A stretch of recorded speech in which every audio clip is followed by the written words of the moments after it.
Salut! I'm Uncle Kage. Je suis Tonton Kage. Welcome to Furnal Equinox. Bienvenue au Furnal Equinox. Hi, I'm Budgie Skunk. I'm here at Furnal Equinox with Uncle Kage. Well, as you know, thank you again for watching my video.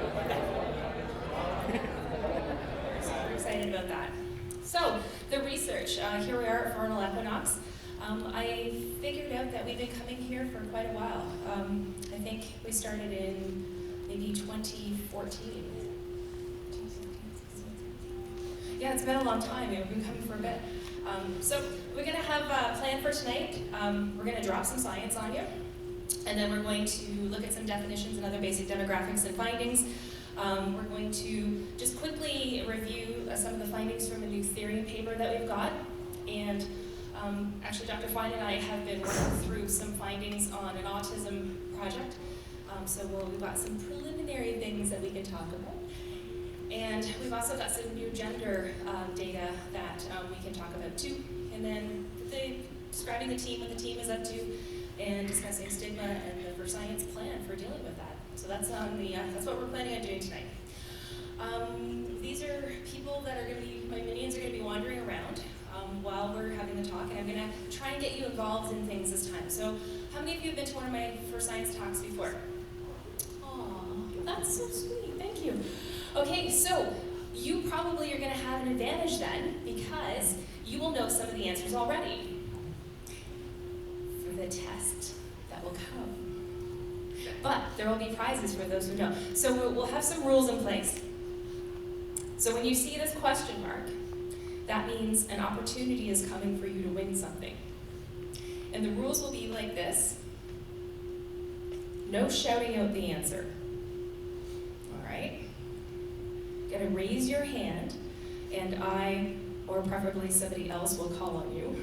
So we'll have other people making the calls on who's going to answer the question. So after you're called on, we will ask you, and you can yell out the answer at that point. Okay? So first question, and this is a good one. For those of you who have checked out our booth, does anybody know the acronym? This is a very hard question. I actually started with a super hard question. Does anybody know the acronym for our funding agency? Who's giving us money? Yes. Yes, it is the government of Canada. That's good for one. Yes. I'm giving you a hint here. There's 5 letters in it, and it rhymes with IRC. Go for it. Answer. Oh, so close. So close. That's the science. Those are like the chemist ones. We're the social sciences one. Ooh, I just have heard of it. So, yeah, in the back. Is it NRC? Close. Shh. Rhymes with IRC. Shh. Yeah, SHIRK. Very good. Yay. Yeah, acronyms SHIRK. And does anybody guess? Oh, there it is. I just lost that one. We'll pretend we didn't see it and ask people again. Anybody know what the Social Sciences Humanities Research Council of Canada stands for? Can anybody just repeat that as the question? Go for it. Amazing. Yay. Great. We got a gift up here. Awesome. Thank you. Get to pick what you like. That's fantastic. Yeah, so this research was supported very generously by the Social Sciences and Humanities Research Council of Canada and by these amazing universities. Part of the project was also funded by the Bob Harding and Lois Claxton Humanities and Social Sciences Endowment Fund. So we've been really, really lucky with the funding. We'll talk a bit about that too. Ooh, question. Got the rules in place? I think so. Okay.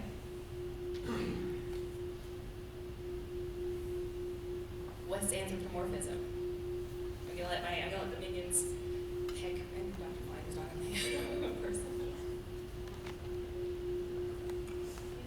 It refers to when humanistic characteristics are applied to a non-human.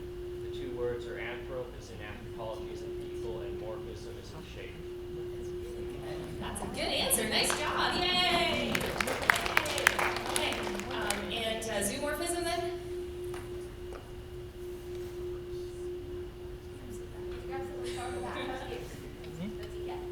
applying animal characteristics to humans?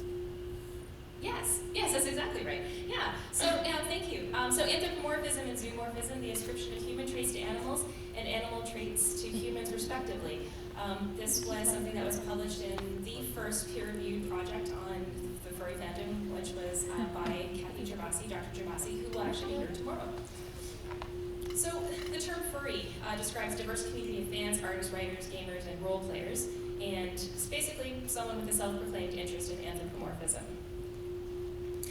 Furries, as I think you probably know, are interested in artwork featuring bipedal animals, although quadrupeds are around. Humans wearing elaborate costumes, around 20%. Paraphernalia, such as animal ears and tails, and representing themselves as anthropomorphic animals in online communities like Second Life. Question. How do we know if someone is a furry in our research?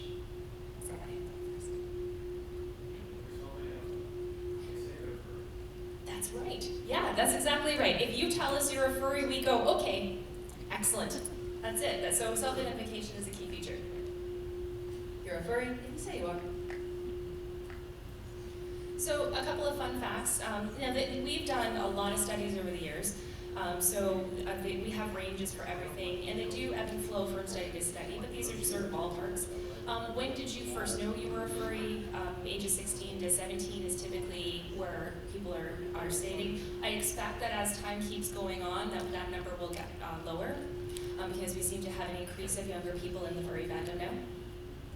The age at first fandom participation is 17 to 19.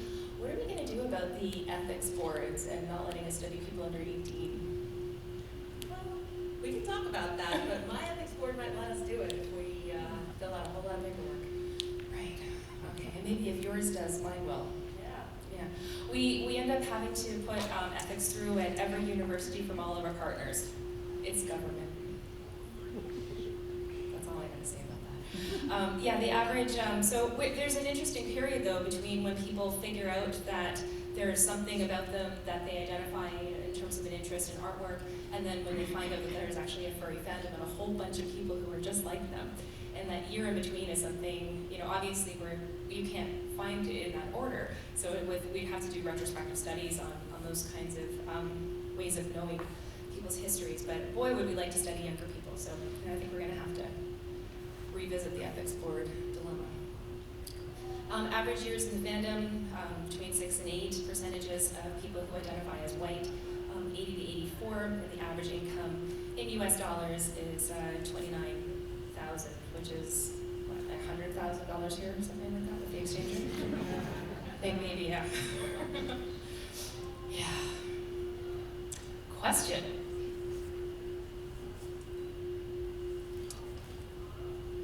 Guys, why do furries join the furry fandom?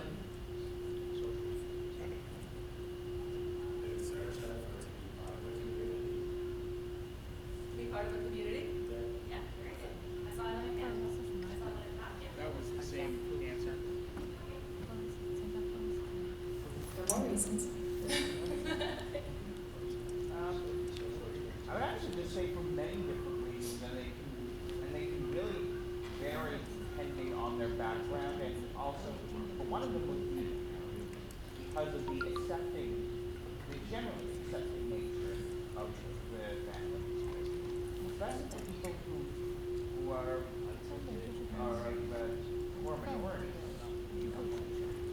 Yeah, so a lot of different reasons. Some people are looking for community. Some people are drawn to the feeling of acceptance in the furry community. This may be especially true for people who are minorities in some way. And these are some of the reasons that our research has uncovered: the community and belongingness. Art. People are joined because they really like the style of art that you see displayed rather prominently on the fandom. Making friends, having related interests, accepting me, and no furries rate belongingness as a motivator to join higher than anime fans and fantasy sport fans. So we've done comparison groups between those three groups of furries, anime fans, and fantasy sport fans, and we're embarking on more of that kind of research currently.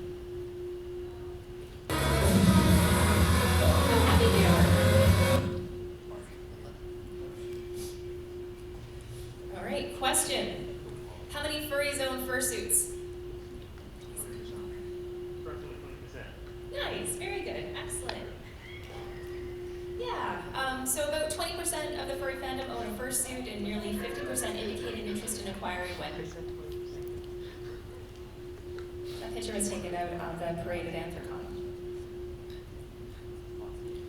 Question. Are furries messed up? People with low self-esteem and other problems. We got a couple answers in here. What we found is that there aren't differences on things like self-esteem and life satisfaction and anxiety that control populations. So what we do know is that in everyday life, there is a proportion of people that will have challenges, and that is present here too. And actually, some of our more recent research is actually showing that there's a little bit less of it. So we will. Isn't this cute? Is that the first one? Oh my goodness, that's.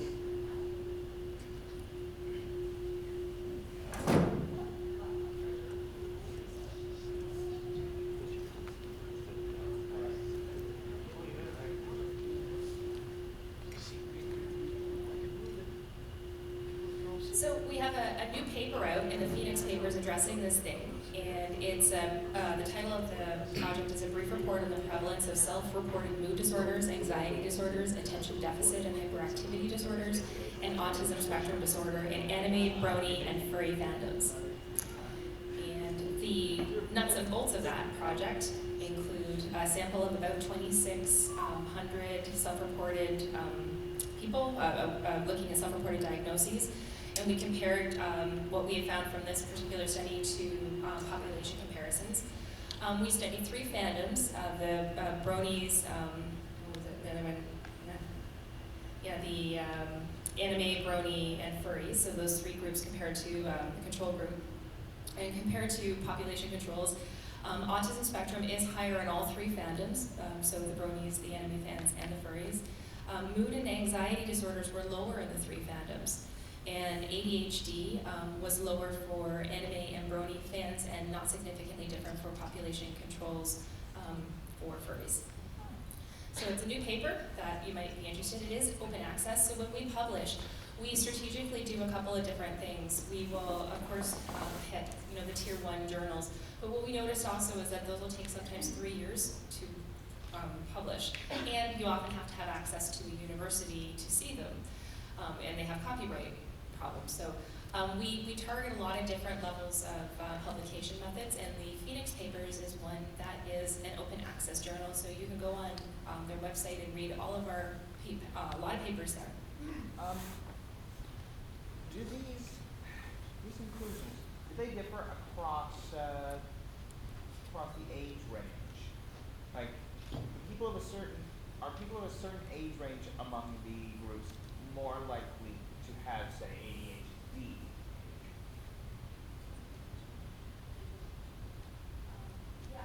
I don't know the answer to that one specifically for these. Well, let me confer with my colleague for 1 second. Okay.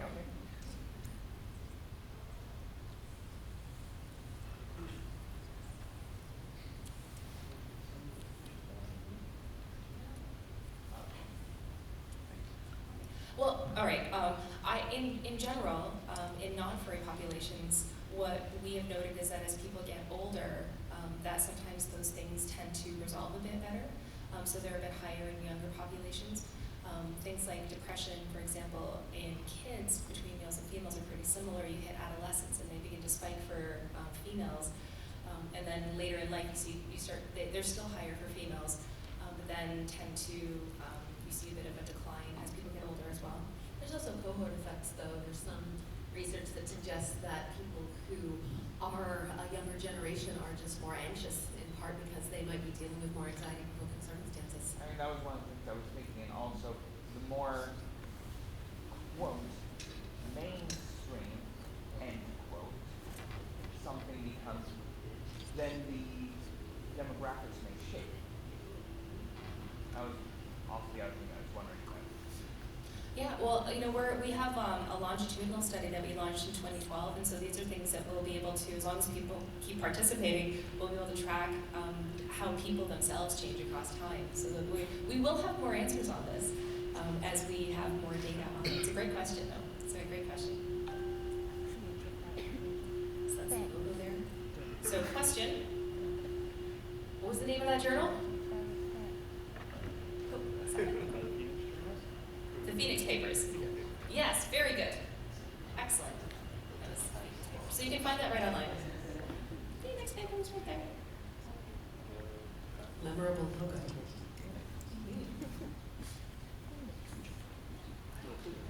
Are furries more gay? Yep. Yes, certainly. And more bisexual, looking at about 25 to 27% straight, and quite large numbers of bisexuality. It's the most common sexual orientation that we see. And I fly this proudly in my backyard in the summer. July 1st, it goes up. Thank you. I love that flight. It makes me very, very happy. Okay. So are most furries in the closet? Well, it depends. It depends. We ask the question in terms of in a bunch of different ways, and we've asked it over a bunch of different years now. And we'll say, how does what's the likelihood that people know that you are a furry? Friends, they tell everybody. Like, the friends is not an issue. But family, there was a 40% in about 2012. 40% and 42% for day-to-day said that no one knows in their activities. And that was a bit disheartening, so I was quite eager to replicate this study 5 years later to see where it was at. We actually found a bit of a difference. So the range there, the 10% range there is because of online versus at convention findings. So at conventions, what we're finding is about 29%. So that is a drop. It's still not as high as I would like it to, or it's not as low as I would like it to be. But about 29% say that no one knows in their family or day-to-day. But online, we're still seeing around 39% popping up. I actually just checked those numbers again just before I came in tonight, just to see where they were at. So those are, as of today, where we're at in our online study. So a bit of a mixed bag, I think, on some of that results. And politically, furries are left-leaning, socially uber left-leaning, and economically are centrist. We are going to be able to update these soon. If you've had a chance to go through our survey that we're doing, you'll see that we've got political orientations in there again. So we'll be able to. It's been a few years since we did that. The Fandom asked us, what's going on now. There's a lot of stuff obviously happening in the world, and so we're tapping in just to see because you asked. What do you think we'll find? More left. More left? More center? Less center. So less center, more polarized? Yeah. I don't know. We don't have a hypothesis on this. It was interesting for me to have people over last summer start asking about some of the really super conservative elements that you've all seen hit the news, the Nazi furs, we'll just say it out loud. And people are asking, what's the degree? And we just didn't know. What I had was the data from probably 5 years back that showed it was actually a very small element of furries at that time anyway that were identifying as conservative, and reminding people there's a vast difference between people who identify as conservative and people who are Nazi furs. So those are really distinct things. So we're just gonna see where it turns out again. Yeah, I got thumbs up. Thanks for that. Nice. Give me a look. Thank you. Good. Thank you. All right. See that? Maybe just the more whoopy and yelly you get, the more that we'll just hand stuff out. So maybe we'll go that way. Okay. What if furries like? I know some of you have seen this one before. What if furries like? Art. Very good. Very good. Art. Yes? Community. Community. Yes. Yep. Role playing. Good. Yes. I'm sorry, I didn't hear that one. Hugs and snuggles. Hugs and snuggles. I don't know if that makes the data here, but yes, that's absolutely true. You are right. Either way. Yeah, we've got, So basically, what I mean is physical contact, yes, or like controlled physical contact. yes. With consent. Yes, exactly. So science fiction, video games, cartoons, webcomics, and artwork. So those are the things furries sort of like. Anime, Mux role-playing, and tabletop gaming. Question. What do furries hate? Sports. Sports. Do they hate sports? Do they hate Donald Trump? Do they hate you over there? Did you have that? Oh, I was just saying drama. Drama. Actually, that's a good one. Give one for drama too.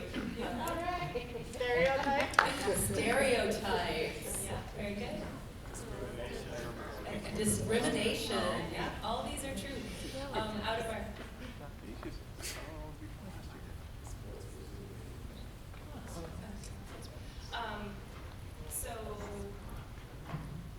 So what does the data show? What are some of the things? Sports. I hate sports. Which is actually why they make such a fantastic control group. Fantastic control group. That's it. Yeah. Now they're not haters. Sports Oh, the usual. Like when we do the control groups, we'll pick fantasy sport fans as a good control. But when we speak of sports, generally we mean the usual lineup that goes on: basketball, football. I would probably let people self-identify as a sports fan in whatever way they wanted to identify. So if they felt it was a sport, then they would be sports people. But again, this is just looking at trends among big groups. I've talked to furries who do not like physical contact. I've talked to furries who are into sports of certain kinds in certain ways. So these are just kind of big, wide-scale trends that we're talking about here. Who said the drama? Who was that? Who said drama? All right. So drama is actually the second reason I'm here that people make that people cite as being a reason for maybe leaving the fandom. So yeah, that's up there on the list. Drama? Drama class? Actors. I know exactly. I know, Amy. I'm being silly. So things that make people consider leaving the fandom, you can see the list here: poor behavior of others, drama, poor public perception, stigma, porn, fetish, sex stuff, conflict, not fitting in. Anything else that you think makes people leave the fandom? I love all the furry woke over here, by the way. This is great. It's nice. It's good stuff. I'm kind of surprised financial reasons aren't on there. Yeah. Yeah, when I've investigated some of the reasons that people stop going to the fandom when they get older, going to conventions, sorry, what we hear, we hear a lot of varieties of things, but things like mortgages and everyday life, the things that you just have to pay for kind of are getting in the way of that. And if I had to hazard a guess, but an educated one, I would guess that people don't go to fandom conventions but stay furries. I think that's where it goes. But I like the idea. Thank you. Okay. Question. Or question. Ooh, that flat. Okay. Most popular species. Someone over here. Go for it. Yes. And another one over here. Go ahead. For as long as studies have been going on, the two most popular species are wolf and fox. Sometimes it's fox, sometimes it's wolf, but it's always those two. Excellent. Good. Anything to add in behind? Equines, proportionately proper. Did you say unicorns? Equines. So equines. Felines? Oh, sorry. Felines or cats? Yeah. Cats. Yeah, very good. Yeah, so hybrids come in third place there.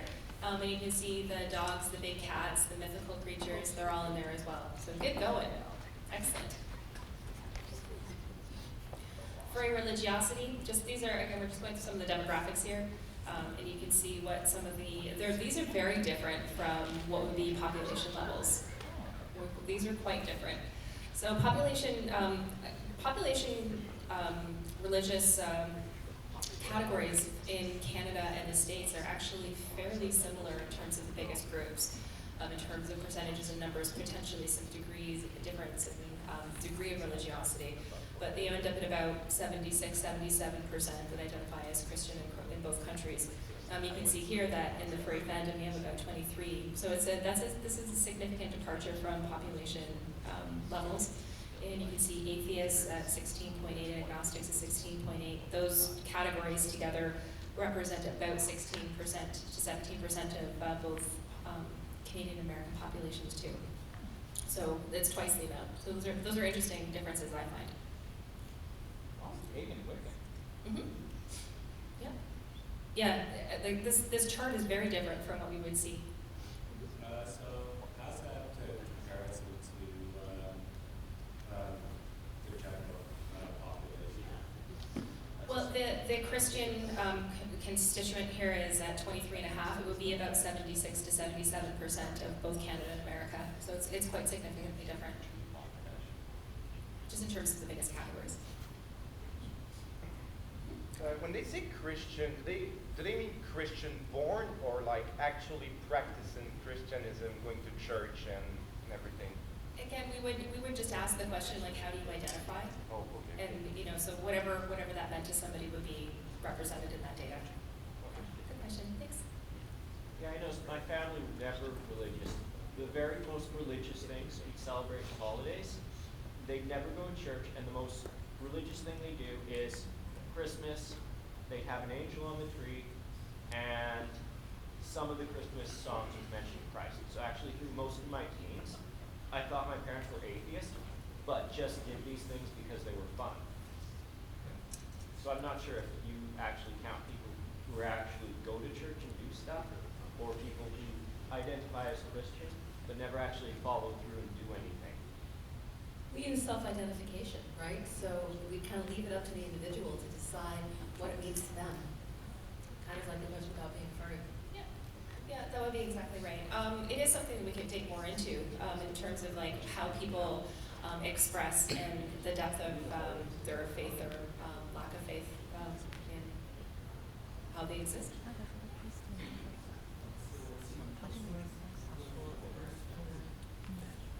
What other categories are in other?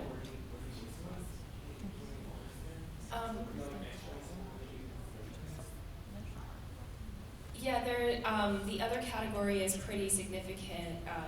Now, here's the challenge is if you leave a blank answer for furries to fill in, we get some very creative kinds of answers, which would account for that 26% of being the other category. Yeah, you know what? I can look up the data and see where we're at with that, but it's a pretty small number still. Go ahead in the back. The Satanist percentage is probably generally higher than general population. So I was curious if there's any additional correlation you guys have looked into between the furry fandom and any gateway into that religious sect.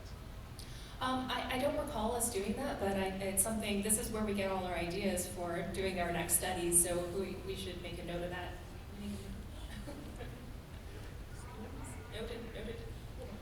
Yeah, they're all smart. They'll note it up there. Good, thank you. Okay, question? If you wanted to learn more about furry demographics, what would you do? Look up FurScience. So good, yeah. Excellent. Yeah, so we have new research results sections all the time. And if you go to the FurScience.com, you can see under research findings all the things that we do.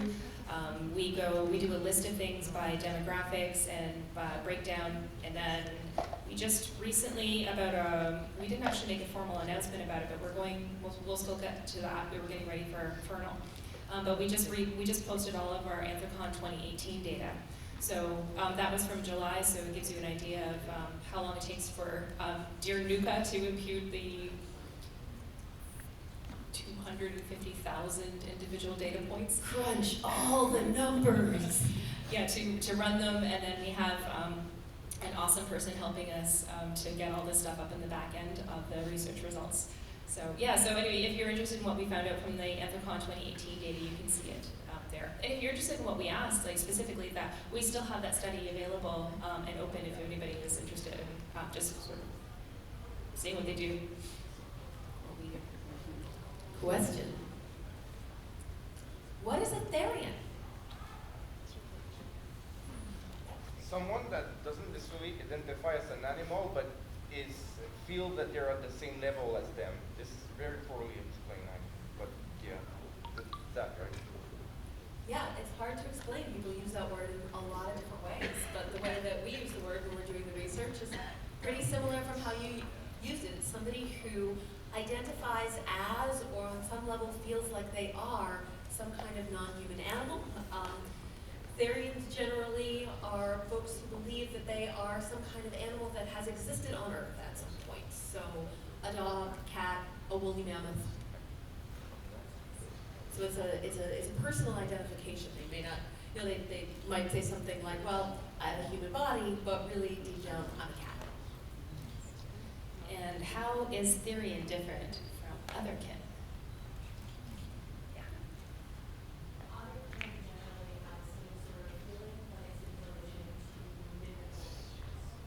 Terrific.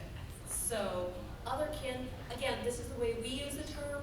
This is the way we've heard a lot of people use the term, but we know there's a lot of variation out there in terms of how people use those words. But when we're using these words in our studies, we use otherkin to mean somebody who identifies as a non-human creature that has not existed in physical form on Earth as far as we know, but is generally considered to be something, say, mythological or fantastical, a unicorn, griffin, elf, that kind of thing.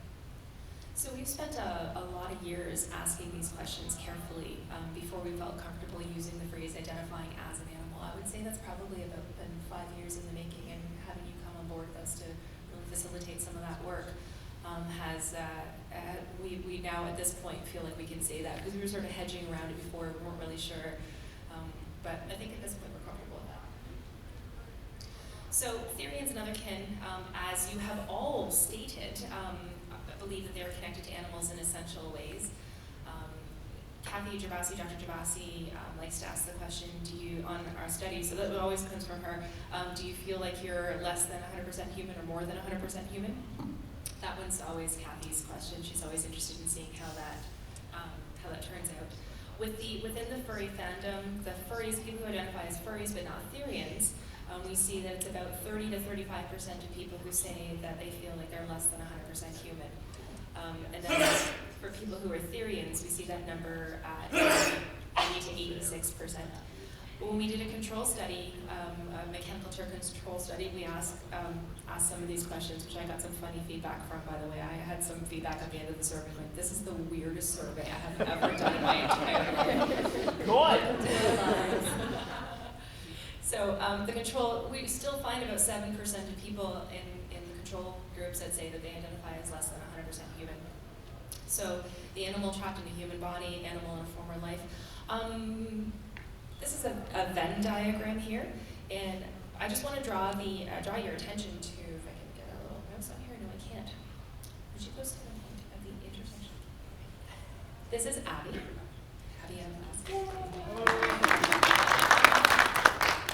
Okay, so the intersection here between furries and therians, this is the piece that we're typically tapping into when we do our studies here. So, thank you. When we are well aware that there's an entire group of therians that exist outside of the furry community and would not have any overlap at all. And then there are lots of furries that would not identify as therians as well. So we're just trying to isolate and acknowledge specifically what it is that we're talking about. Yeah, so there are plenty of furries who are not therians or otherkin. There are plenty of therians and otherkin who are not furries, but mostly what we are looking at are the people who, on some level, identify as both. Yeah. So one of the research projects that we just recently published came out in Anthrozoos, And this one is not a free journal, unfortunately. So, but if you'd like to read it, you can just send me a message and I'll send you a copy privately. We'll be happy to do that. We just aren't allowed to publish these with these copyrights on our website. The concept, okay, so we did this IAT study, which is an implicit associations test. And we were measuring the time that it took for people to identify with particular pictures. So historically in psychology, you use these at all? So typically they measure sort of like how familiar you are with things. An application of them is often sort of like and people who are maybe unaware of racial bias and sort of uncovering those through research. But we decided that we were going to apply this method to studying Therians and Furries. And so people who self-identified as Therians did this test, and we showed pictures of humans and we showed pictures of animals. And it turns out that Therians take longer to pair themselves with concepts of humans and are much faster with non-human animals. And the other part of it was that they have more support for human rights. So it was an interesting thing because the underlying, this comes out of cognitive psychology, and the underlying assumption is that somehow you are wired a little differently potentially in the way that you are mapping things out or understand the world and know things or have familiarity with them. So the fact that Therians were actually at a time difference significantly faster at identifying themselves with animals was was an interesting finding for us. Anthropos. Are you Therian or otherkin? We want you.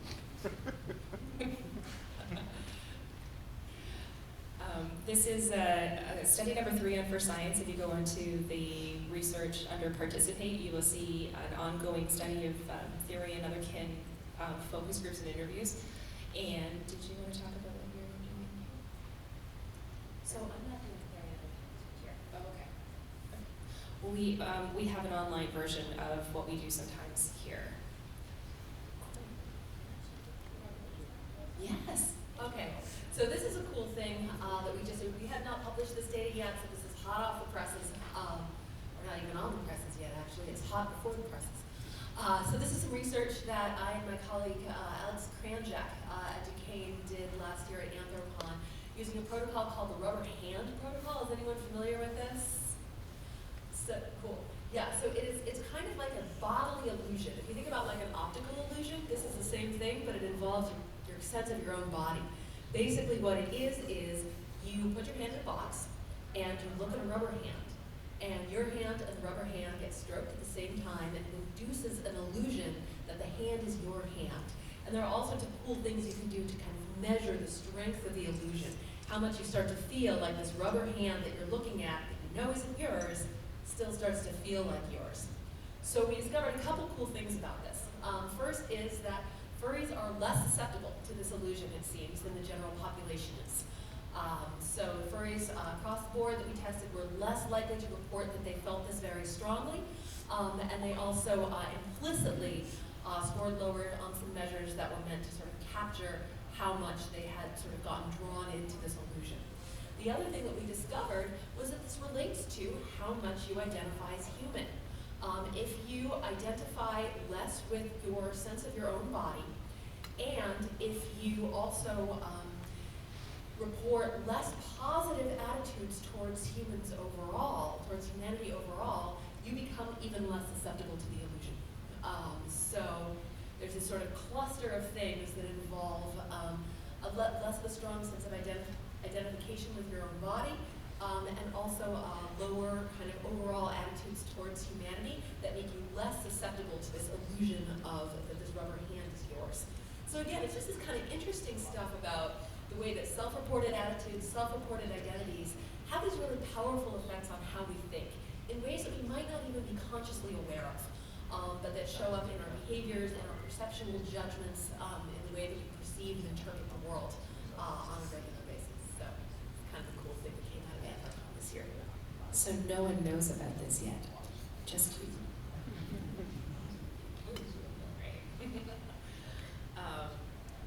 What is one of the topics being studied by FurScience's Dr. Elizabeth Fine? What am I up to, you guys? Yeah. was curious about this before, the high percentage rate of gay bisexual.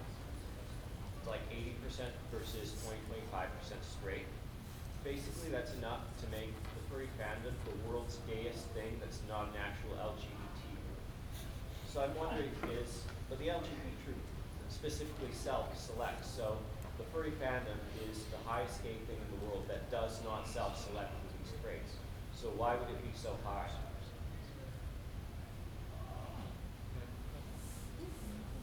Well, I think that, okay, but that's a good question. It's a great question that you're asking. It's one that we've pondered quite a bit. Why does somebody not become something is a difficult thing to study? And, you know, as opposed to like, why are people in a group?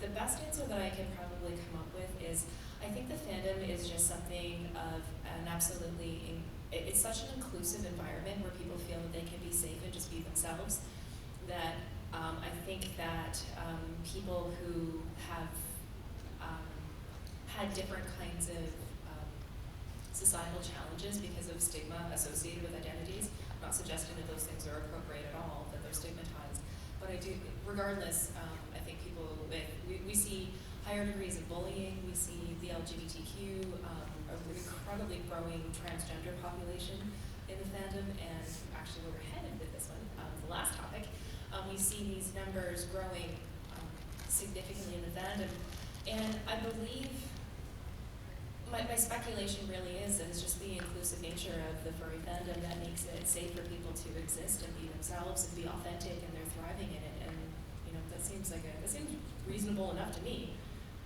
I also wonder, and again, this is coming out of a little bit of the research that I'm doing that we're about to talk about, but I also wonder how much of it is for people who are sexual minorities are used to doing a little bit more kind of thinking about identity, a little bit more experimenting with or exploring identity, a little bit less likely to kind of just take the identities that are given to them by family or society or the world, and more likely to say, what else could I be? You know, what other possibilities are there out there for ways to go about being a person in the world, ways to go about feeling and acting and loving and living. And I wonder if some of that may be feeding into it as well. Yeah, and I think so. And I think one other additional piece comes from the openness that the furries have when they come to answering our questions. So we've asked recently a question on, would you be willing to disclose something that would be socially deemed not acceptable? Would you be willing to tell us about that? And the answer overwhelmingly is that furries would say, yeah, I would tell you anything, pretty much. And so we think there might be disclosure differences too, which is one of the reasons that we want to be so careful as we shape questions and then do these control groups, because you know we want to be careful that we're not setting up a problem of people who are saying they're engaged in what might be considered some sort of deviant kind of activity with a comparison that says that others are not, when we just simply are accounting for those differences by people are disclosing more or would disclose more in furry community versus non-furry community. Make sense? And people might be more trusting with us, and people might be more open in general. Mm-hmm. Yeah, we think, I find furries to be just about the most authentic people I've ever met in my life. And it's one of those things, you know, when I'm talking to research, when I'm talking to the media, I think it's always really important to say the following kind of thing, that furries are not broken people. I think furries are incredible. They're creative, they found community, they found friends, and I think that's amazing. I think if you speak to anybody, and I'm talking about non-furries right now, if you speak to anybody and you have enough of a rapport with them, that they decide that they trust you enough to open up to you, I think that you will find hurt in anybody's life. We've all gone through things that have hurt us. We've all gone through loss. We've all had pain. And I think that what I find, though, is that there's an authenticity about that that comes very quickly, and naturally trust is given to you, to me, as a researcher quite freely here, and I'm very appreciative of that. I think you would find, if we built that kind of rapport with other groups, that we would find people are, well, our slogan is furries are just like you, but with fur, right? As the anti-stigma. So I think that the disclosure and the trust has a lot to do with it. Yeah? Yeah, to answer the question, I think your field of your topic was mostly Therians, right? another thing. Yeah. Yeah, so I'm actually working on 2 projects right now with a team. One of them does focus on Therians and otherkin, the experiences of Therians and otherkin. I've been doing interviews and focus groups with folks mostly at Anthropomorphic. And then I also have another project that I've been working on here at Furnal, as well as a couple of other furry conventions in the U.S. Should I say what it is? Any guesses or Yeah. Is it autism? Yeah. Yeah, so this is the study on autism in the furry field. So, do you want to do our preliminary findings? Okay, so Dr. Fine and I have been going back and forth quite a bit. We have fun Skype conversations discussing all things furry, and you always have the best lighting. Thank you. I thank you. I have all kinds of happy lights in my office. Like it's just a glow with all kinds of flashing blue. I think any furry might be happy in my office. It is and I have to say that has come out more since I have been a furry researcher. I think I always had that in me, but I feel like I have been freed to be colorful in the same way as the friends that I have made in this group. Anyway, the numbers. So we were looking at, we break things down.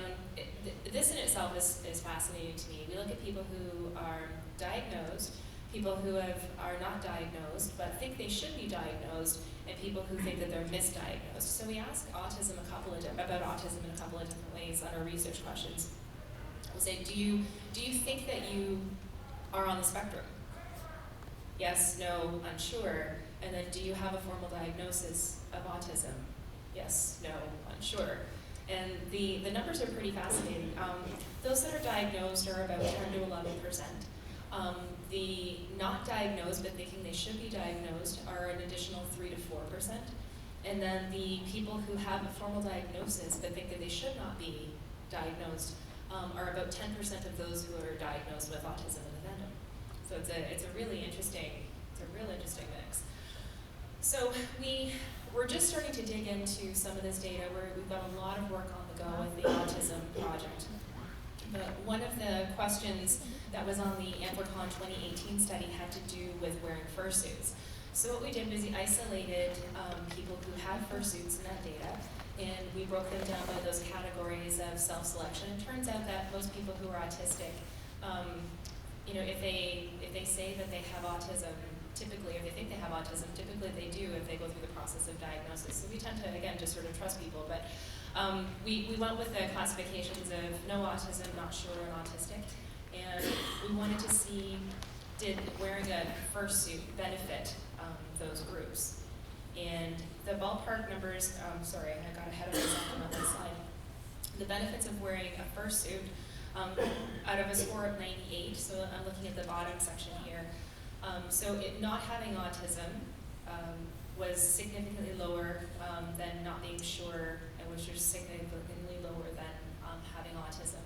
So what we see is that the benefits of wearing a fursuit are really much significantly higher for people with autism, which is fascinating. So what is it about the fursuit that is so beneficial for furries?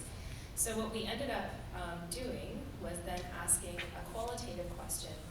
So the study that we've got on autism has one question for people who have fursuits, and we ask the question, can you tell us about your experience of wearing a fursuit or good, bad, whatever it is, just how do you experience it? Sure. So,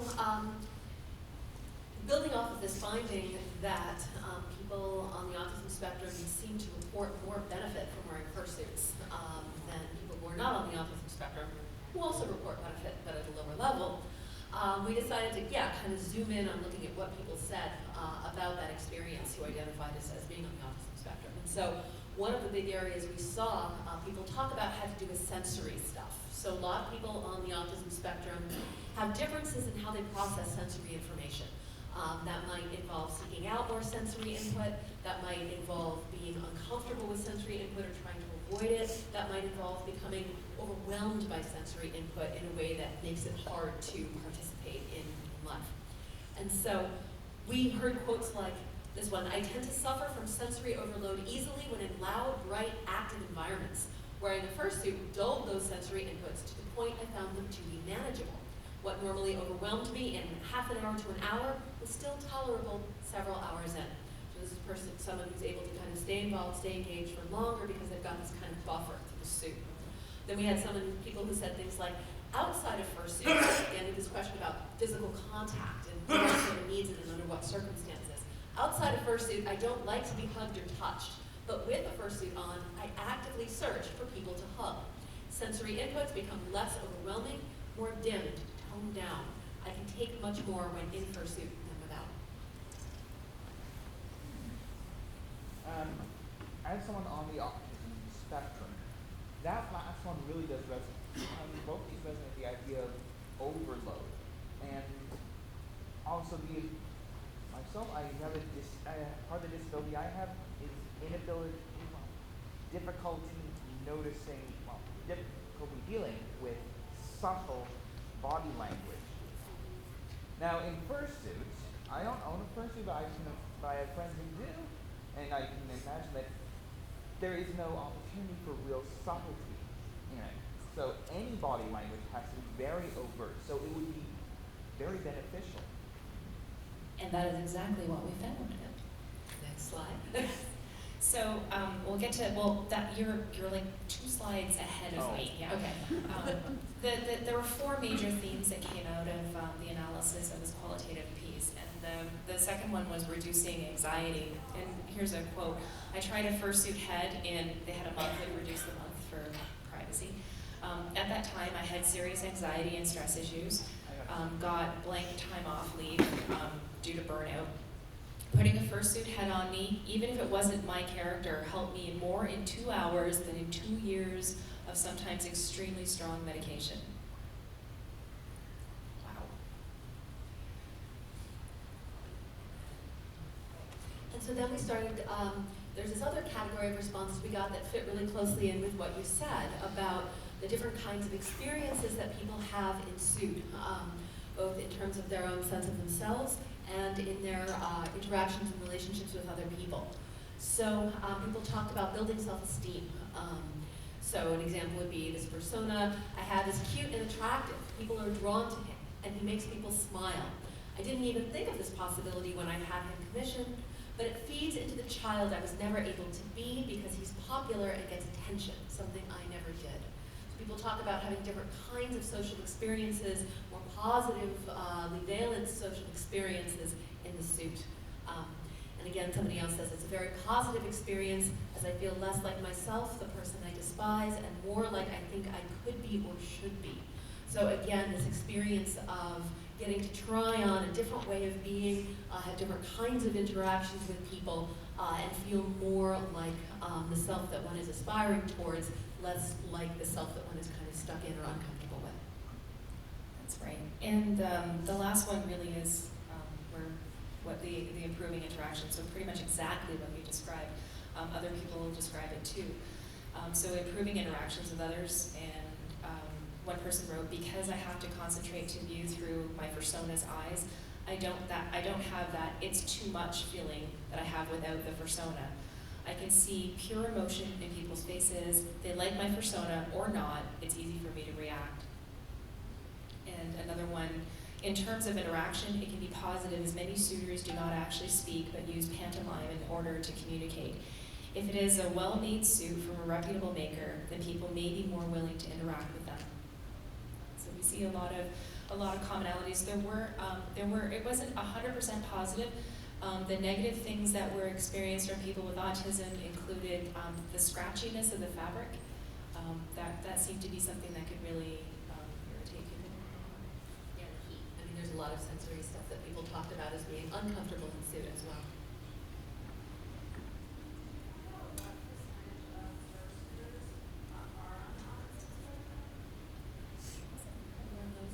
It's not a different proportion. Yeah, I was surprised. I thought it might have been a bit higher, but it actually wasn't. I did the chi-score test on it, and it wasn't significantly different from the non-autism character.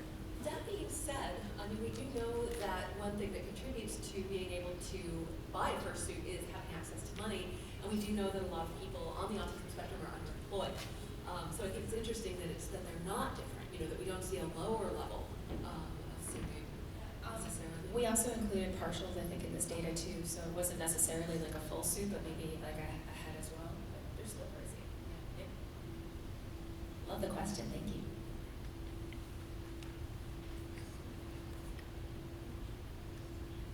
So, for those of you who might be interested in participating in this research, like I said, we've been doing the survey research online, and I've also been going and conducting interviews and focus groups at a number of cons all over the place, including this one.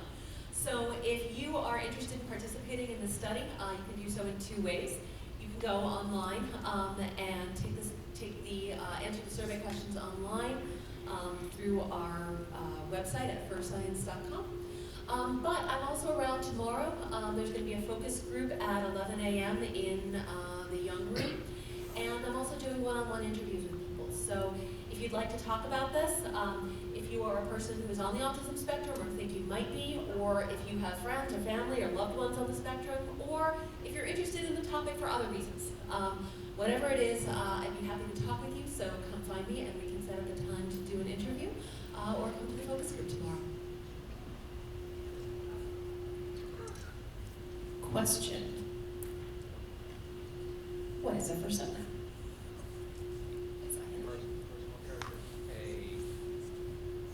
A furry individual's character that they typically create. An anthropomorphic character, I think, supposed to be. Excellent. Yeah, good stuff. Anything to add? Furry's personal or adopted character that represents themselves as their preferred version of themselves. Excellent. Yeah, very, very good. Yeah, they're heading on the idealized version of self there. Anything else? Just also in opposition to what would be the terms as the OC or original character, which somebody may have as a side character but doesn't represent them. Very good. Nice. Very good. Excellent. Yeah. Furry's unique avatar representation of themselves is usually comprised of one or more non-human animal species, anthropomorphized to varying degrees, and have an accompanying name. The furry's persona plays an important role in two different aspects of identity formation. There's social identity, so people engage, and representations of possible selves. If I can just jump in for a sec on this, one of the, this is also something that's been coming out a lot in the focus groups and interviews for the Autism Project, is that the persona is really important to people as an opportunity to experiment with and explore in different ways of being, and that's been a really powerful kind of incentive and motivator for a lot of folks on the spectrum to participate in furry culture. So we created, well, they're twins here, but Spock's the fox. You've seen our little Spoxy the Foxy yet? He's obviously Mr. Spock inspired. Little tap of the head, tip of the hat to Mr. Spock. So Mr. Spock's the FurScience fox. It's right here. We actually thought, we knew that people thought he was cute because we thought he was cute, but we knew that other people thought he was cute too. So we actually have two of these. So I think, can you make sure everybody has a draw ticket, and we'll do one draw right now for Mr. Spock's the fox.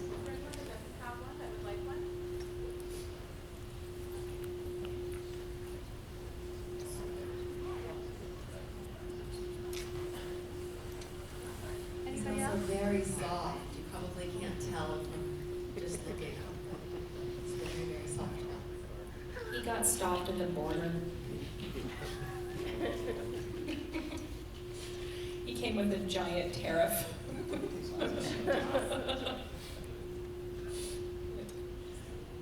Yeah, $189 tariff.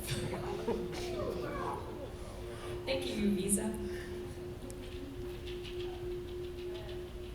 Yeah.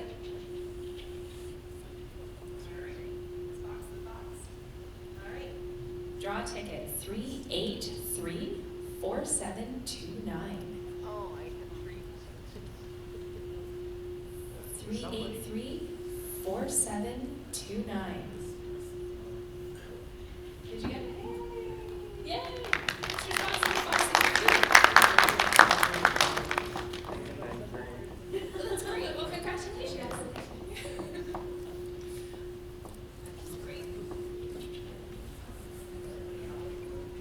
Stay, right? You'll stay for another spot. Okay, so question. Fursona. Oh, and how many fursona was the other question?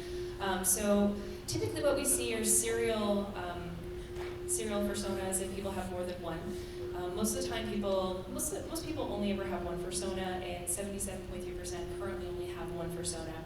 You can see that it's unusual to have more fursona, and when we do see them change, often they're associated with evolutions of the person's identity themselves. So we'll sometimes see people who will say, well, you know, I came into the fandom and I was, you know, I felt pressure to adopt something, so I picked a fox just because it seemed like it was the right thing to do. But I spent some time thinking about this now, and you know, I really am a cat. You know, I really feel like I'm associated and have that kind of association.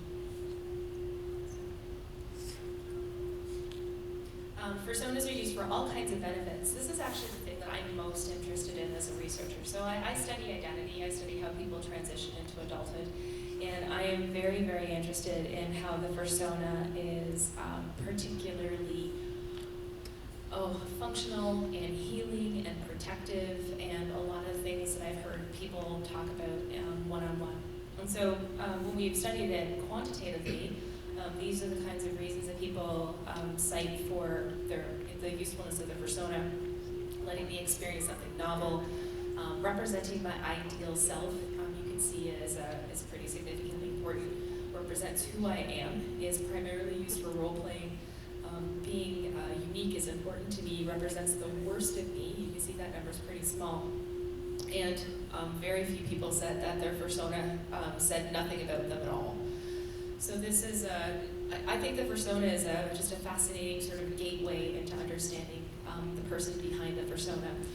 One of the things that I have noticed when people talk about fursona, people who have resolved their personality, like their persona, their identity, tend to actually talk about the fursona slightly differently. So younger people who are still in that transition tend to talk about it as an idealized self, and then people who are sort of settled on who they are tend to say things like, well, my fursona is me, just with a six-pack.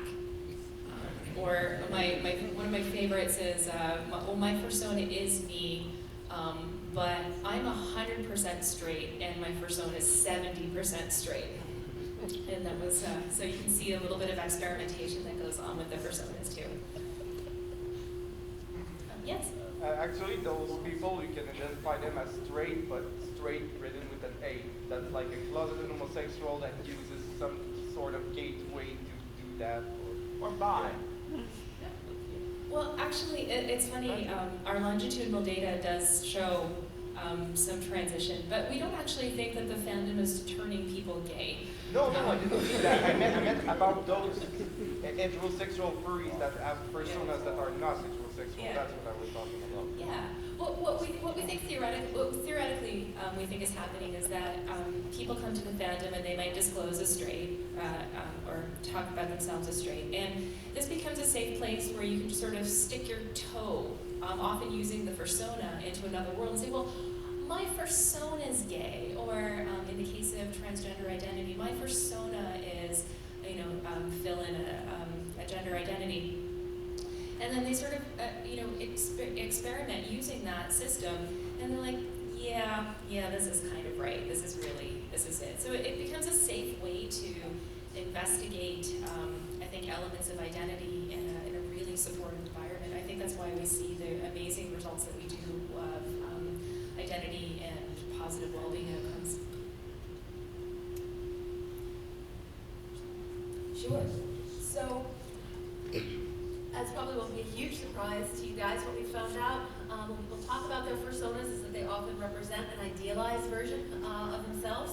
The fursona often has very desirable characteristics, and when we ask folks to compare their fursonas to how they see themselves, the fursonas are often more sociable, more in better shape. They're described as intelligent and funny more often than people describe themselves. So it's a chance to kind of experiment with this different way of being this different kind of person, or being. One of my favorite quotes from a study that we did a couple years back. I developed a fursona 4 years ago. It's a wolf with orange eyes that glow. I chose a wolf because I'm noble and everything. I'm a cancer survivor of over 23 years, so the orange eyes are the fire that keep me going. And I thought that was pretty amazing. Yeah. My persona is a representation of myself. Sometimes what I do with my persona is put him into a situation I'd like to see and think about how I react and how my persona acts. My persona does personify me, mostly.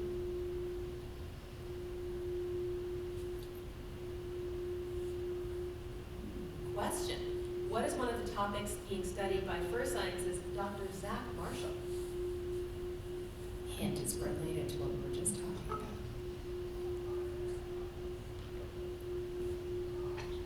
Okay. I'll give it a shot here. I think it's the autism. I think it's the autism thing? It overlaps a little bit with where we're going. Yeah, there is a tiny piece of autism in this. There's a bigger. He's an expert of some kind. We have him in our videos holding up a sign, bringing it close in. He's a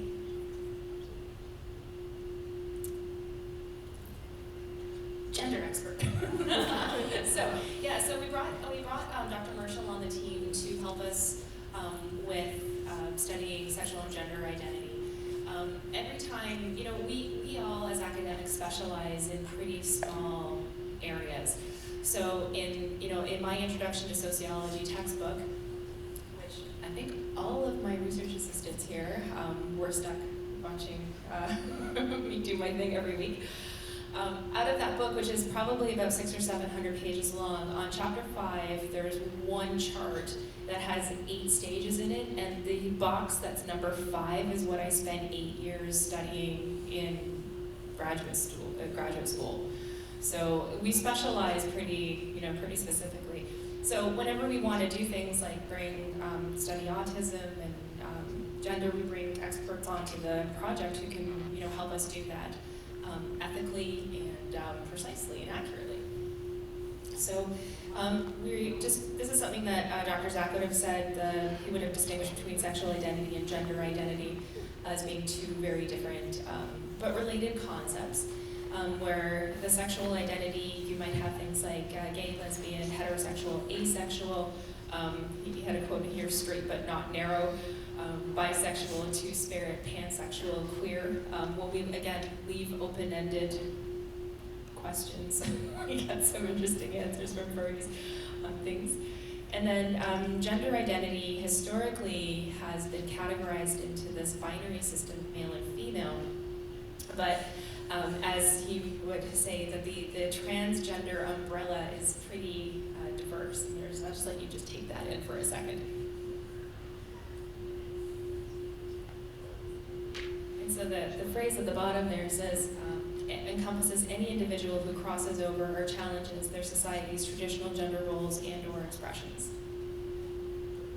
Lots of different things in here. So some new data, again, we're really trying to carve out some new stuff for you for this particular talk that you haven't seen before. And so the new data online study from 2017 to 2018 had nearly 2,000 people in it. And this is just a quick kind of way that we ask some questions. So we would ask a general question like, how do you identify and check all that apply? So male, female, transgender, male to female, transgender, female to male, transgender, gender nonconforming, do not identify as male, female, or transgender, non-binary, genderqueer, gender fluid, agender, and we still leave another category which we get stuff that comes into. Now the challenge for us is how are we going to be able to do statistical analysis when we have a check all that apply? And so we started trying to, if you see some of our more current stuff, which didn't hit the current survey, but will be on the next survey. It got printed in Texas before I had a chance to intervene on it.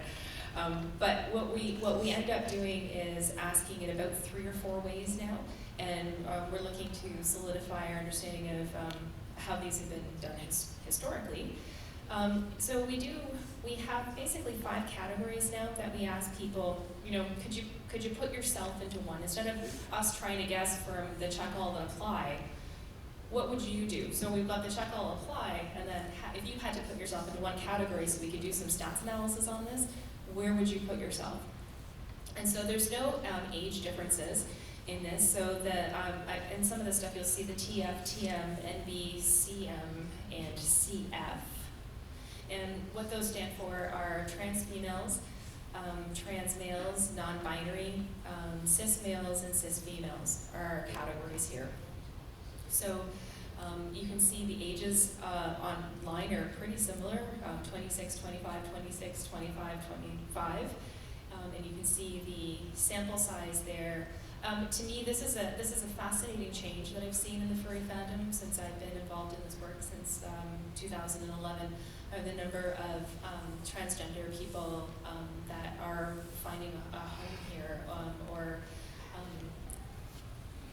starting to talk about non-binary kinds of identities that fit their way of life and their way of being more accurately. So the trans female, trans male, and gender non-conforming, we're looking, if you see those numbers, we're getting up around 12-13% at this point, and sometimes a little bit more, sometimes a little bit less, but that's a significantly different proportion of people than in the population level data, which you see sometimes 0.3, sometimes 0.6. So highly disproportionate amount. Again, my thought is that this is a safe and inclusive environment for people who have just different from the standard sort of heteronormative identities, to feel that they can actually just be themselves and feel okay in that process. So I cut out a lot of the stuff that's in here just to sort of simplify it. We didn't want to inundate you with too many graphs today. But as you can see here, people who are openly furry with their family. So, by the way, does everybody know what I mean when I say cis male and cis female? A cis male would be someone who is assigned the sex of male at birth by a doctor or family, and then identifies themselves as a male. Somebody who's cis female would have been assigned the sex of female at birth and identifies as female. Somebody who's trans female was the way that we've described it and categorized it here has been identified, probably assigned the sex of male at birth and now identifies as female, as being who they really are. Trans male identifying as male was assigned the sex of female. And then non-binary are just those other categories that we had to just put together. So those are openly furry. What's interesting is that the trans female, trans males, non-binary, and cis females are all significantly more open with their families about being furries than the cis males. It's interesting. So they're more open with family about being a furry. But if you remember, was that one thing that we're seeing a lot of, there's a lot of inhibition. There's a lot of not trying to tell people in their family, right? Tell no one. So that's it was a big significant test. After 20 is pretty big, and that kind of study. Do you identify with being a furry strongly? And you can see the strongest, this is, again, yeah, I know, like, Zach was like blown away by this data, but people who are trans women and people who are non-binary identify with being furry the most strongly, significantly more than those other groups. That's pretty interesting. By the way, if you have any interpretations of all this, I would love to hear them in terms of like what you think is going on with this data. Fearing stigma, no significant differences in fearing stigma. Experiencing stigma, cisgender women report experiencing more stigma for being a furry. And feeling accepted by the fandom, a significant difference where people who identify as trans males feel significantly less accepted by the fandom. Excuse me, I'm confused. For trans female and trans male, is it what they were before or what they are going to? So, for example, a trans male is someone who was female and then male, right? Someone who is assigned so a trans woman would be someone who had been assigned a different sex at birth and identifies as a female. So the last part is where you land, is where you identify. Okay. And I mean, for the most part, I just want to say one little thing about this. Typically, I'm only using the cis and trans here just because it's important to the research. Typically, if somebody identifies as a woman, they're just a female to me, or they're non-binary. I don't usually distinguish between the cis and the trans. Yeah, but science is facts, right? Yeah, it's just because of the research piece here that we got to do this. Furries, we asked, do furries accept people who are transgender in the fandom? And again, you've got some interesting findings here. So people who are cisgender, males and females, are saying yes, transgender furries are accepted in the fandom. Trans women are saying yes at the same level as the men, cis men and cis women. But interestingly, trans males and non-binary are significantly lower in their sense of feeling accepted. That's a bit of a difference there. Now, by the way, I mean, while those are differences between the groups, we should also note that this is a 1 to 7 scale, and those are all still even the lowest number is still at a 5, so at 5, 6, or 7. So those are it's still a lot of good acceptance. There are significant differences in the way that people feel about this data, or about being accepted. And then we asked furries, do furries accept gender diverse people? So this was actually a replication study. So we do tricky things to check and make sure people are answering their data reliably. So we'll ask a question sometimes on a scale, sometimes we'll ask it as a category, but we'll do it just to see what people are doing. And sometimes we'll say, check option 4, which was one of our main ways until someone wrote on a study, I thought you were testing to see if we were just compliant. Furries think of everything. So at this point, we're still paying attention. Check box 3 instead. Yeah, I'm glad they wrote that because that was useful to know that that's how people were interpreting that. So, but the point here is this is are furries accepting of people who are transgender by those categories, and you see they're very similar in the replication, which is great. So it means that we've got some reliability here. So we're asking basically the same question in 2 different ways, and it shows up very similarly in both cases. We see the same pattern. Yep. Well, you gotta check. You gotta do science, right? One of the things that I was just made my heart happy had to do with resilience, and it has to do with I've been doing a lot of reading in the literature about some of the experiences of people who are transgender, and the fact that there were no differences and these were high numbers of self-perception of resiliency just warmed my heart to see that this was the experience.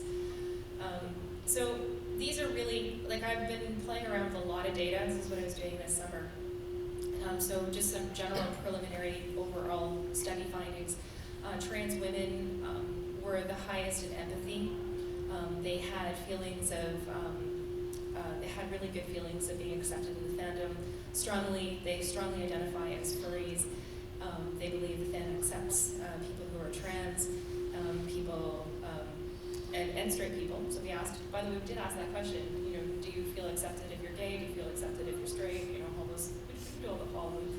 And strongly identified with the fandom itself, and we're more open with furries, they're more open about their furry identity with their family.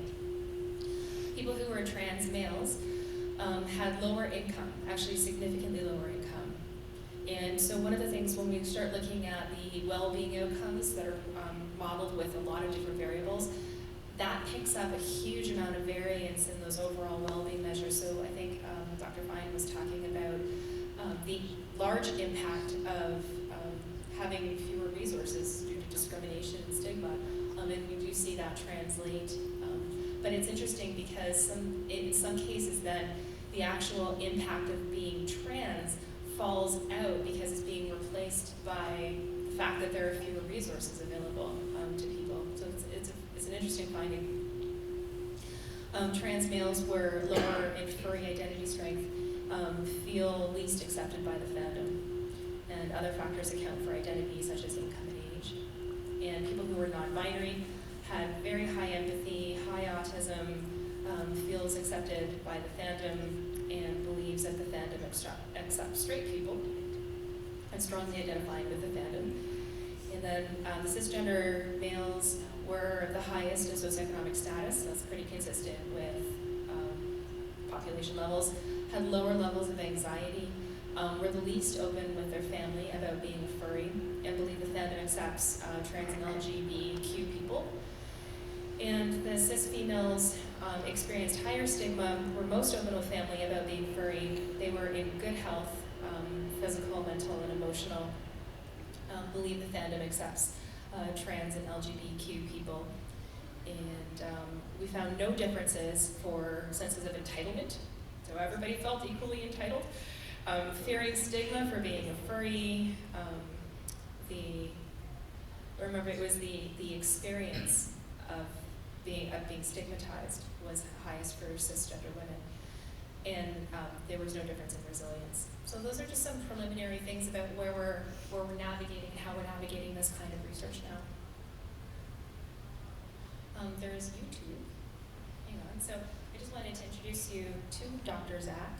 So if you haven't yet subscribed to our YouTube channel, it would be really amazing if you could subscribe and get the little blinky bell that makes you get a notification when we do some stuff. So this is Dr. Zach. Dr. Zach is not a furry, and he had never been to a fur convention, so Conference was the first convention that he went to. And I'm just gonna let you see how he responded to being at a furry convention for the first time. I'm not connected to the internet.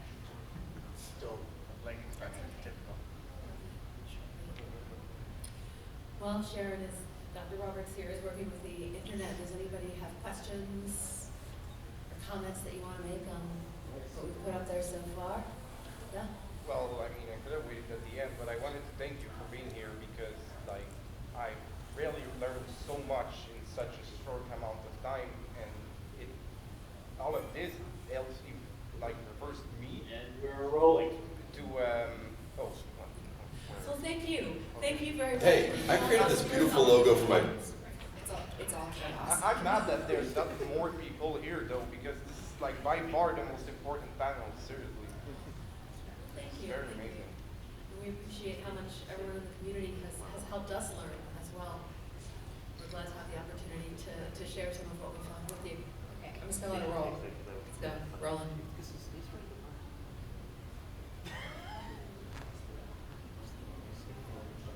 Oh, this is not my video. It was ready to go. Hang on, here we go. We're rolling. Hello, Canford's 2018. It's Dr. Zach. You might remember me, the gender expert from the FurScience team. I'm just wanting to thank you so much. This is my first con as a member of the FurScience team, and it's been absolutely amazing. What a group of really genuine, authentic people. I had these really great conversations where people would stop by the FurScience booth. I had great conversations in the hallway, and people just shared a lot about their experiences, day-to-day life, what's happening, and I learned so much. So thank you so much. I'm really looking forward to my next con.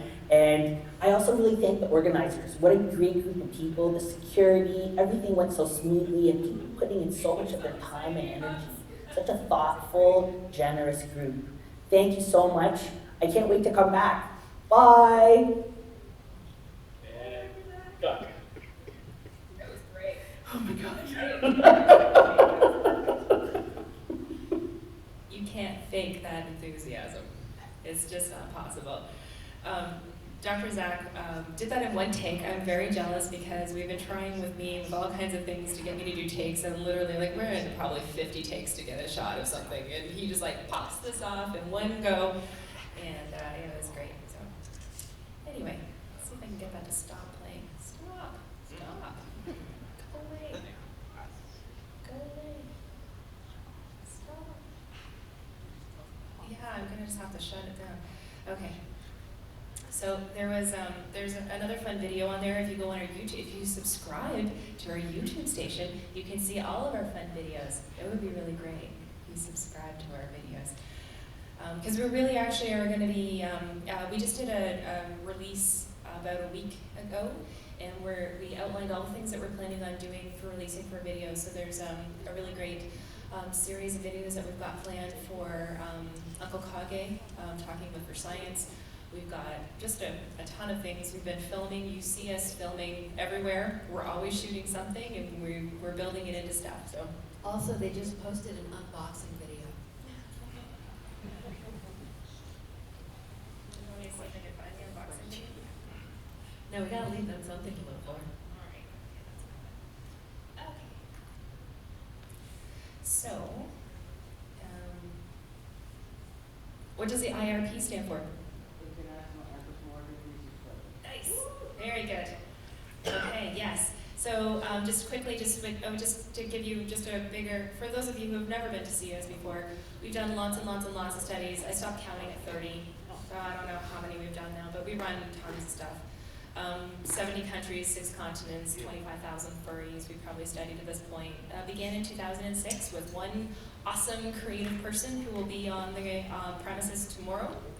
Historically, we've been quantitative and increasingly qualitative in our approaches, and we run the gamut of research methods. So IATs, surveys, focus groups, individual interviews, experimental design, control groups, everything. Question.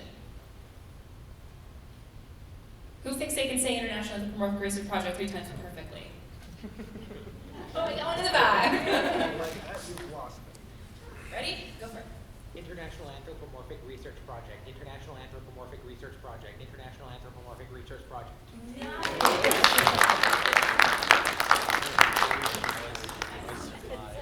For the win.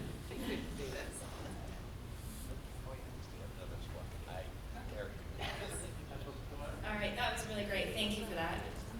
Okay, which conventions are on our hit list this year? There's 6. So this is one. Anthropon, yes. Go for it. Camper, it's excellent. In the back. Midwest Furry Fest? Midwest Furry Fest? Yeah.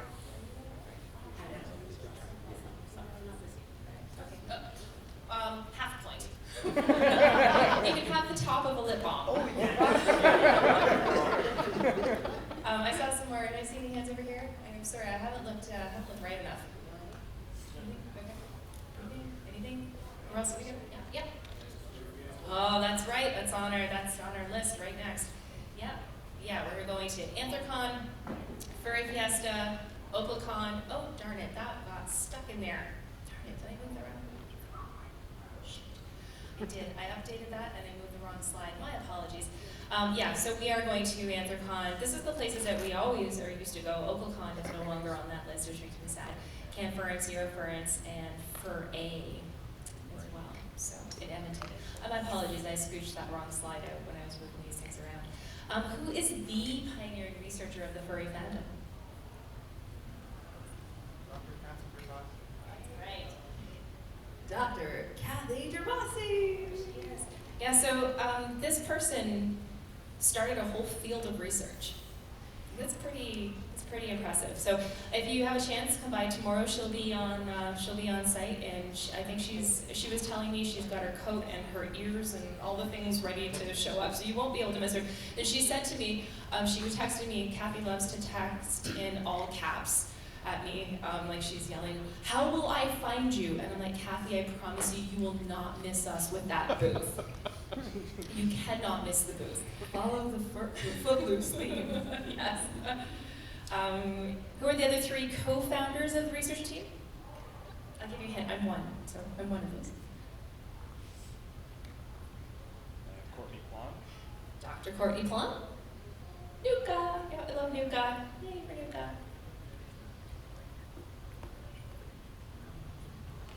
Who's number 3? I'm a newbie. But we love you. No? Okay. You know what? He has stayed silent on the media front, so this may actually be a huge win for him.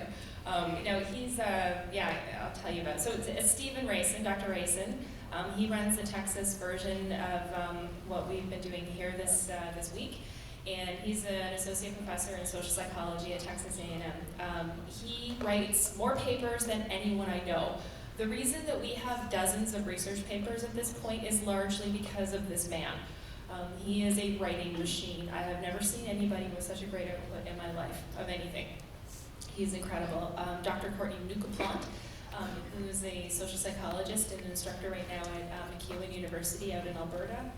And of course, I'm at Social Development Studies at Renison University College at the University of Waterloo. Question.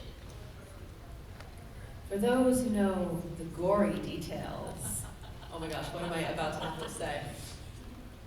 What did she come home with from Oakland? Excellent. Rocky Mountain Spotted Fever. Yeah, the risks of being a furry researcher, at least if you're me, include things like coming home from, explaining this to my doctor was not easy. Why do you think you have Rocky Mountain Spotted Fever? Oh, I was studying furries in Roanoke State Park in Oklahoma. I think I got bitten by a flea or a tick or something. Really? Yeah. Anyway, that's what Rocky Mountain Spotted Fever looks like. It's got blood blisters on it. It kills you in like 5 to 10% of cases, so you just got to get on with antibiotics. And the other question. And question number 2, what did she come home with from Anthrocon 2017? Very close. Very, very close, yeah. Yep, it's close enough. I think you got it. No, and we did check recently and there's still no tumor, so that's good. Yay for that. This. Yeah, I came home with massive blood clotting in my head from Anthrocon. Stay hydrated, no joke. It will blow your mind. That's right. And don't take Yas birth control. By the way, there is a class action lawsuit if you're interested. The chances of what happening were 0.0003%. So, yeah, dehydration from Anthrocon, flying, and Yas birth control did that. We love you, Dr. Roberts. Thank you. Yay for not being dead. All good. I have a hearse. For scientists mentioned in this talk,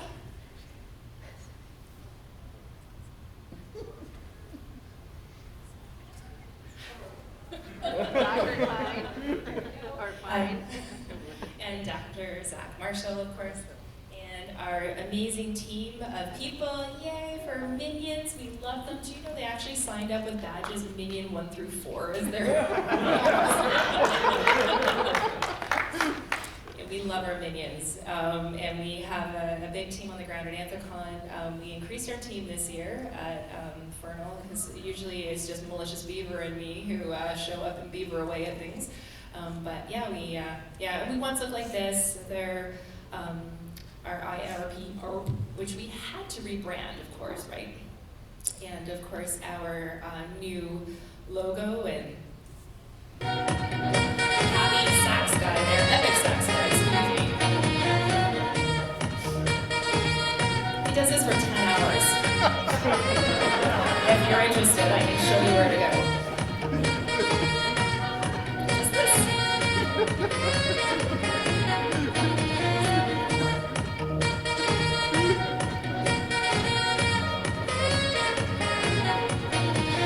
10 hours.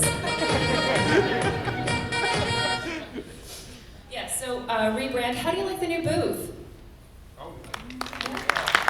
Yeah, we love it. We're excited about it. We were super excited about it. We also, we recently launched a something for parents, but we decided we were going to launch it in a very special way. Here's the story of a lovely lady for all you young'uns who was bringing up 3 very lovely girls. All of them had hair of gold, like their mother, the youngest one in girls. It's the story of a man named Brady who was busy with 3 boys of his own.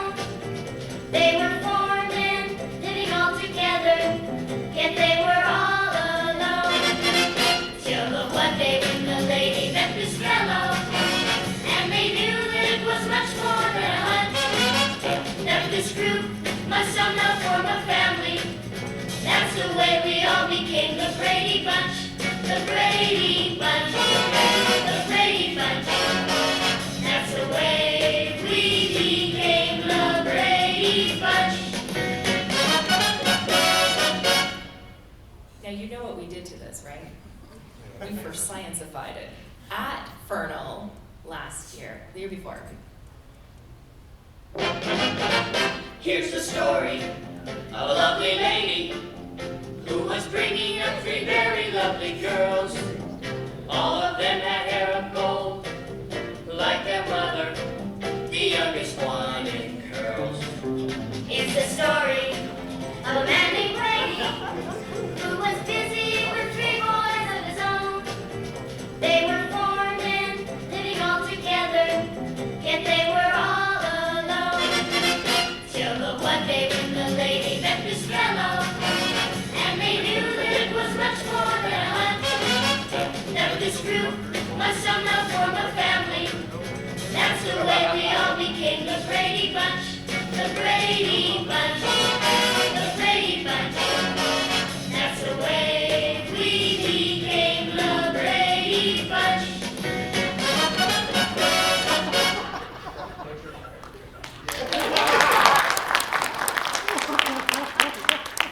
Anyone in here in the house?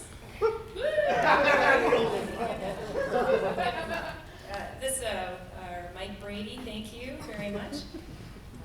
For that, you get a prize. And Nico. Nico? Nico May? Nico in the house? Yes. Okay. Because Nico's tweeting live. Thank you. Appreciate it. Okay, so we use that to we use that to release our resources for parents.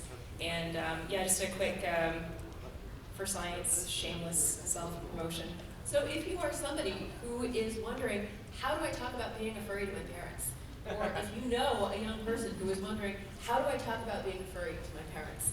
We now have an online resource for this with lots of information and places where parents can go to find out more about furry fandom. Yeah, well that was, anybody get what language we had our book translated in? And someone sent us a link to say, hey, do you know this? It was Russian. Yeah. We have this weird, translation. But we sent it to one of our Russian friends and had her read it and translate it back to us, and it turns out it was pretty well translated. Thanks, mysterious Russian person on the internet.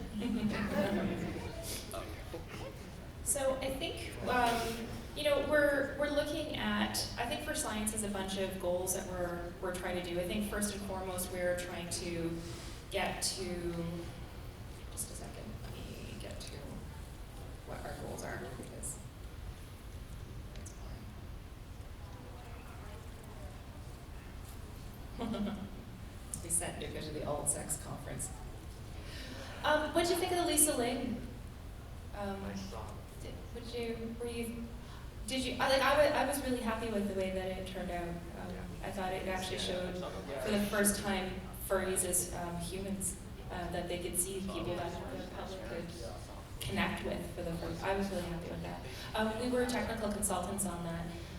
When we got the call, they sent me a message and said, can you work with us on this project?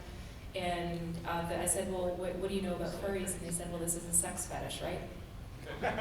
So I'm just telling you where that show started and the intention and where it ended up. I was really happy where it ended up, because I thought that it really showcased the life and the community and the friendships and the resiliency and all the things that are absolutely awesome about the furry fandom.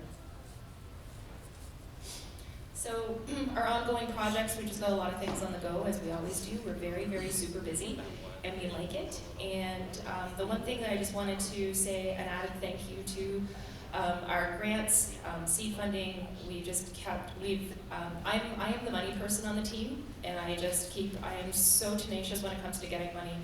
5,000, we started with 8,000, then 75,000, then another 3,000 to get things started. Harding Fellowship at 13. And you did see our booth, right? Because we got just over $250,000 in 2017 to run this research. So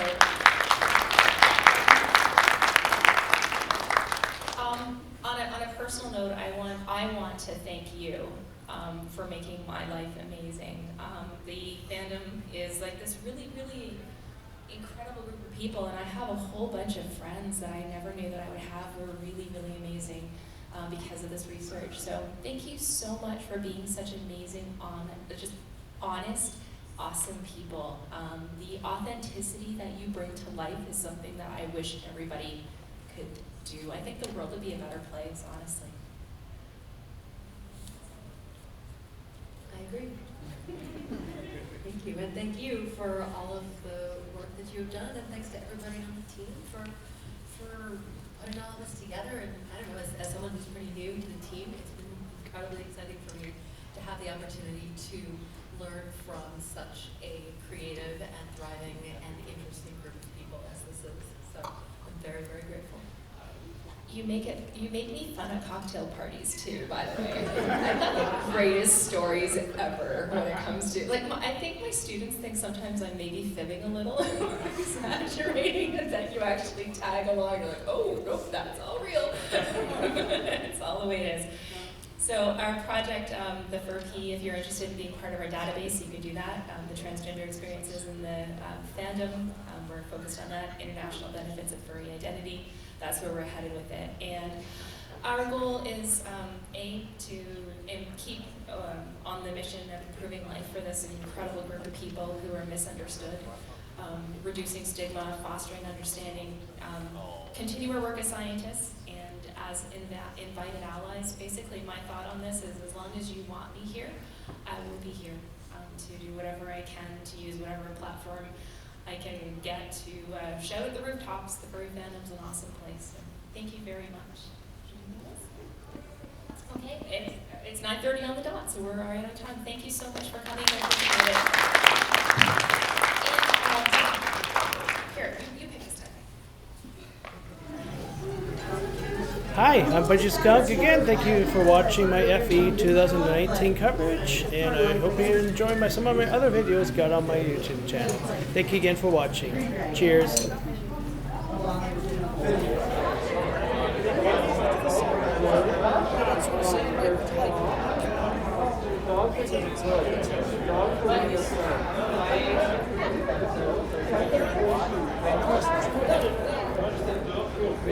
Hi, Sam. Where's the... Right here.